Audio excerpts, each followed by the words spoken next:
Madalas po makakakuha tayo ng aral mula po sa mga paligid po natin 'no. Gaya ng cellphones 'no, lagi nating, kasama 'yan, nasa kamay po natin palagi. Pero nagagalit po tayo kapag walang internet o kaya mabagal ang data at hindi natin magawa yung makapanood tayo ng mga reels at makita po natin yung mga pictures 'no. Gano'n din tayo 'no kapag wala tayong, magawa dahil sa hindi tayo makakonekta sa ating Panginoon, which is the source of all things.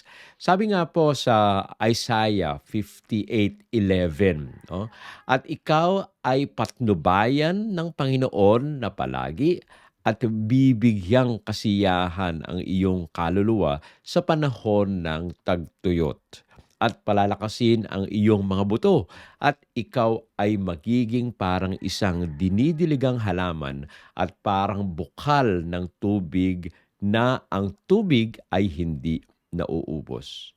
Alam niyo po, pinapangako ng ating Panginoong Diyos ang tuloy-tuloy na paggabay, yung panloob na kasiyahan, pati na rin ng panibagong lakas at yung pangmatagalang bunga sa mga lumalakad at sumusunod ng lubos at may pagtitiwala sa Kanya.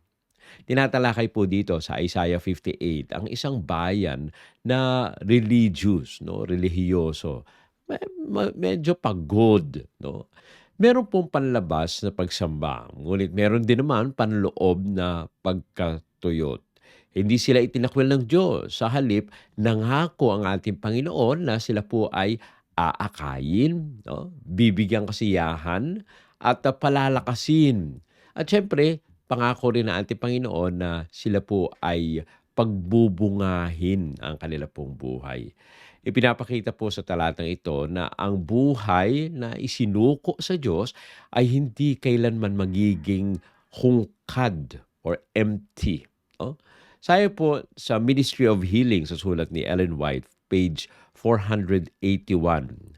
Ang buhay na nakakabit sa Diyos ay hindi kailanman magiging baog o walang bunga. Napakaganda po ng pangako na ito. Kaya napakaimportante sa buhay po natin, lagi tayong kumonekta sa ating Panginoon dahil sa Kanya manggagaling ang ating pong kalakasan, ang ating pong bunga, ang ating kasiyahan, at lalong-lalo na ang ating kapayapaan. Now, tingnan po muli natin sa ating pong teksto, yung English naman, Isaiah 58:11. No? Ito po ang i-memorize po natin. "And the Lord shall guide thee continually, and satisfy thy soul in drought, and make fat thy bones, and thou shalt be like watered garden, and like a spring of water whose waters fail not." Napakaganda po, no? Alam natin ang pangako ng ating Panginoon. Ulitin po natin, no? Isaiah 58:11. "And the Lord shall guide thee continually, and satisfy thy soul in drought, and make fat thy bones, and thou shalt be like watered garden, and like a spring of water whose waters fail not." Now, meron pong ilang puntos, meron pong 5, no, 5 puntos ang ating pong pagbubulay-bulayan mula po dito sa text nito. At gagamitin po natin yung acronym na WATER. Yan, talagang hindi po tayo matutuyo dahil merong tubig, no? Yung unang puntos, W, walk guided continually. Lalakad po tayo na patuloy na ginagabayan ng ating Panginoon. Okay? Letter A, abundantly satisfies the soul. No? Masagana po na bibigyan kasiyahan ng ating pong kaluluwa. Napakaganda po niyan. Letter D, transforms weakness into strength. No? Binabago ang ating pong kahinaan tungo sa lakas. Okay? Letter E, enriched like a watered garden. No? Pinapayaman po tayo na parang isang halaman na laging dinidiligan. And letter R, reliance spring that never fails. No, maasahan po natin yung tubig po, hindi ho ito mauubos. No? Yan po yung 5 puntos na pagtutuunan natin ng pansin mula po dito sa ating pong teksto. Check po natin yung pinakaunang point. Point number 1, W. walk guided continually by the Lord. No? Ang sabi po dun sa text, and the Lord shall guide thee continually. No? At ikaw ay papatnubayan ng Panginoon palagi. Alam niyo po yung paggabay ng Diyos ay hindi po ito paminsan-minsan. No? Ito po ay tuloy-tuloy. Nakabase ito kung tayo ay laging tumatawag din sa ating Panginoon.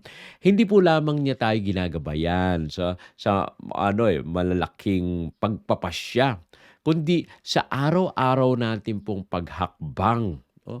Ang kanya pong patnubay ay nagbibigay ng kaganapan, no, sa ating pong buhay kahit pa may mga kawalan minsan at walang katiyakan sa ating pong pag-iisip. Pero kapag tayo ay nasa ating Panginoon, yung gabay po niya laging nandyan. Ang sabi po sa Psalm 32:8, I will instruct thee and teach thee. O, di ba po? Napakaganda na alam niyo sa klase, may mga time na no kami po ay mga bata pa dahil kami po ay hindi mayaman, no. Kami po ay may ano lang kasi tatay ko po kasi nagtatrabaho sa PPH, meron kaming aid, no. So binabayaran ng 60% aid. May aid po ang tuition po namin dun sa Baeza Elementary School, no. Ah, Hindi po namin kaya na magkaroon ng tutor 'no, yung nagtuturo after ng class. Ang nagtuturo lang sa'min yung nanay ko siyempre, 'no. Yung iba ay may mga kaya po sila at saka nakikita namin na, aba, ang tataas ng mga grades po nitong mga 'to 'no. Siyempre meron sila after ng class, meron silang teacher na nagtuturo sa kanila, nagtu-tutor, binabayaran po ito 'no, yung tutor 'no. At tumataas siyempre yung mga grades. Kami 'no, siyempre sariling sikap, hindi naman gano'n katalino. Ang mga grades po namin ay average lang yung mga grades, mga 88, mga 80, 90, ganyan lang yung mga grades. Yung iba nakakaabot ng 92, 95 'no, mga grades, matatalino po sila. Ayun yung mga medyo may kaya na ano. Um, Iniisip ko tuloy dito sa text po na ito. Ang sabi po dito sa awit 32:8, ikaw ay aking tuturuan at ituturo sa daang iyong lalakaran. Ito ay napakagandang pangako sa atin. Minsan nawawalan po tayo sa wisyo o kaya naaalis po tayo sa tamang landas, 'no? Ang ating Panginoon laging nandiyan, parang tutor 'no, na laging laging sumusubaybay sa atin 'no, day in, day out, sumusubaybay. At kung tayo ay laging nasa ating Panginoon, hindi ho tayo magkakamali 'no. Kung bibigyan ng grade yung ating mga buhay siguro, mga 98 na 'yan 'no, almost perfect na yung buhay po natin, laging ganyan. Alam niyo po, ito ay isa sa mga dapat nating gawing palagi. Yung tayo ay huwag umalis sa piling ng ating Panginoon dahil siya ang nagbibigay buhay, kalakasan, siya ang nagpapainom sa atin, nagpapakain sa atin, at sumusubaybay sa atin. Now, sabi pa sa Proverbs 3:5 and 6, in all thy ways acknowledge Him. Sa lahat daw po pala nating daan o gagawin ay ating kilalanin ang ating Panginoon. Huwag natin sabihin na, ako lang may kaya niyan, 'no? Dahil tayo magkakamali. Hindi ho natin alam talaga yung talagang tunay at tamang landas. May mga panahon na tayo po ay nagkakamali. Ang sabi ni Ellen White sa Education page 253, ang mga nagtitiwala sa Panginoon ay hindi pababayaang lumakad sa kawalang katiyakan. Ang ganda po 'no. Kung tayo daw ay nagtitiwala sa ating Panginoon, those who trust in the Lord will not be left in uncertainty. Kaya nga tayo po ay magtiwala ng lubos sa ating Panginoon dahil siya'y nangako 'no, na hindi ho tayo pababayaan, hindi tayo iiwanan, na tayo ay parang nangangapa sa dilim. Tayo ay lalakad na meron pong gabay. Kaya nga isama po natin ating Panginoon sa araw-araw po nating mga pasya. Hindi lang po do'n sa napakalaking mga pasya o mga problema, kundi sa mga maliliit din na mga pasya. Sa buhay po natin, alam natin gagabayan tayo ng ating Panginoon, lalong-lalo na sa buhay natin na magkaroon ng kapayapaan, 'no? Kaya 'yan po ang unang puntos, 'no, sa atin na binibigay po sa atin dito, W, 'no? Walk guided continually by the Lord, 'no? Lumakad po tayo na tayo'y ginagabayan ng ating Panginoon. Pangalawang puntos, letter A, abundantly satisfies the soul in drought, 'no? Masagana po tayo na binibigyan ng, kasiyahan ng ating Panginoon, 'no, sa mga pagtagtuyot. Ano po ba, binabanggit po kasi do'n sa text, "And satisfy thy soul in drought." Oh, nabibigyan tayong kasiyahan ng ating kaluluwa sa panahon ng tagtuyot. Alam niyo po ipinangako ng Diyos ang, panloob na kasiyahan kahit pa minsan na tuyo na yung, kalagayan po natin. Maaari rin po kasi tayong dumanas ng tagtuyot, 'no. Ito ay, spiritual na tagtuyot, emotional na tagtuyot, o kaya kahit sa kabuhayan po natin, 'no. Pero pinupuno po ng ating Panginoon yung ating pong kaluluwa. Ang tunay po kasi na kasiyahan ay nagmumula sa Diyos, 'no, hindi po sa mga sitwasyon o mga bagay na taglay-taglay po natin. Sabi po sa Psalm 107:9, "He satisfieth the longing soul," 'no? Binibigyan kasiyahan ng ating Panginoon yung mga nauuhaw na ating pong kaluluwa. Now, ano po ba ang feeling ng nauuhaw na kaluluwa? Merong mga pagkakataon sa buhay po natin na gumagawa tayo ng mga paraan para po tayo ay sumaya, 'no? Gumagawa tayo ng paraan para magkaroon tayo ng peace. Pero kapag ito po ay hinahanap natin sa tao o kaya sa mga bagay, maaaring makukuha natin pansamantala, pero sa pagtagal-tagal ay wala na rin. Parang lang po 'yan ganito, eh, parang may problema yung tao, yung lalaki. Tapos gusto niyang makalimutan yung problema niya, 'no? So, uminom, nag-iinom ng alak, 'no? O siyempre nalasing, nakatulog, 'no? Kinabukasan masakit ang ulo, 'no? Merong hangover. Nawala po ba yung problema? Oo, nawala yung problema pansamantala nung gabi nakatulog siya. Nakalimutan na niya yung problema, 'no, naisiwalat niya yung problema dahil siyempre 'pag nalalasing ka wala na yang ano, eh, wala ng pili-pili ng mga words yan, eh. So, sinabi na niya yung mga problema niya sa kanyang kausap habang sila'y nagiinuman. Pero kinabukasan nung, siya po ay, nagkaroon ng ulirat, 'no, dahil sa nawala na yung power, 'no, yung kapangyarihan ng alak, eh, nandun pa rin yung problema.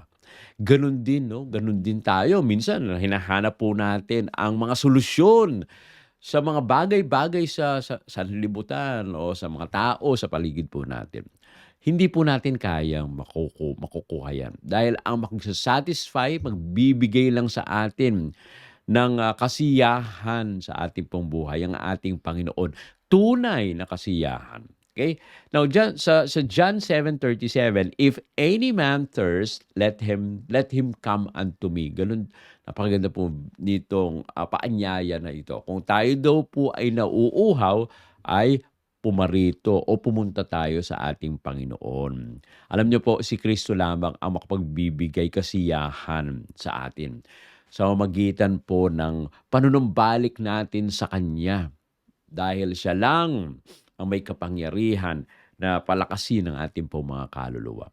Kapag tila tuyot na yung buhay po natin, huwag tayong humanap sa iba, 'no? Tumakbo tayo sa ating Panginoong Diyos. Siya po ang nagbibigay ng kasiyahan. Hindi po ang sanlibutan na ito, kundi ang ating Panginoon. Ang pangatlo po na binabanggit po dito sa ating pong point ay letter T, transforms weakness into strength. Yan, okay.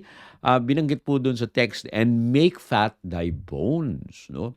Pinapalakas ang ating pong mga tuyot na na buto, 'no. Pinapahiwatig po dito na yung panibagong lakas, sigla at, kalusugan ay nanggagaling sa ating Panginoon dahil tayo po ay pinapalakas. Yung panloob na pagkatao po natin, yung kahinaan po natin sa katawan at saka espiritu. Yung pagsunod po natin, ito po ay humahantong sa panibagong sigla. Yan. Ang text po natin diyan ay Isaiah 40:31. They that wait upon the Lord shall renew their strength. Yan, ang ganda po, no? Ang mga naghihintay daw sa Panginoon, mananglilingkod sa ating Panginoon, ay nangagbabago ang kanila pong lakas. Ang ganda po, no? Kaya ano ang pwede nating gawin, no? Nandito ang Panginoon, nandito yung ating pong mga magagawa, kanino tayo pupunta? O wag na tayong umasa sa magagawa po natin.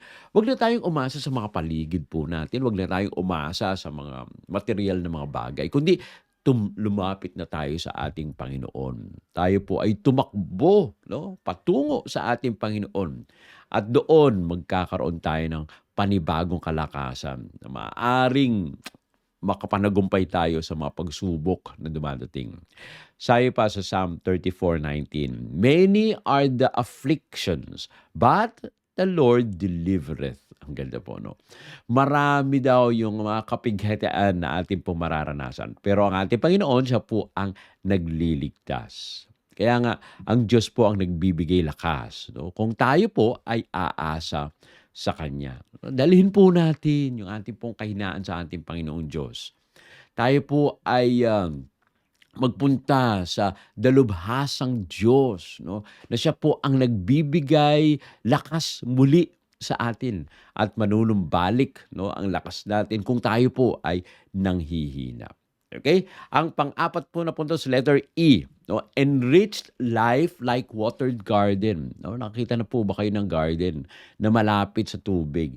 Meron pa isang text sa banal na kasulatan, no? Na ang isang puno daw po na malapit sa ilog, no? Yan ay hindi po natutuyo dahil sa nandyan lagi ang tubig. Sabi po dito sa text, and thou shalt be like a watered garden. Kapag tayo daw po ay nasa ating Panginoon, tayo po ay magiging parang isang halaman na laging dinidiligan. No? Hindi po yan natutuyo. Ang dinidiligang halaman po ay inaalagaan. Yan, pinapakain. At ito po ay namumunga. Ipinapangako ng ating Panginoong Diyos na tayo po ay lalago, no? Magiging maganda ang ating pong buhay dahil tayo ay laging nasa ating Panginoon. Alam niyo, ang isang tao na faithful, no? Ang isang taong lumalapit palagi sa ating Panginoon ay merong kalakasan dahil ang Diyos ang nagpapalakas. Sabi po sa Psalm 1:3, he shall be like a tree planted by the rivers of water. Ito po yung binabanggit po natin sa kanina. No? Magiging parang punong kahoy po tayo na nakatanim sa tabi ng agos ng tubig. Makikita nyo po, kapag merong ilog, at merong mga puno sa gilid ng ilog, nakikita nyo, malago, no? Malago ang mga puno na yan. Wala kayong makikitang tuyo na puno sa tabi ng ilog. Maliban na lang kung ito po ay merong anay o kaya ito po ay nakain ng mga insekto, no? Iba naman pong iuusapan po yan. May sakit na yung puno na yon.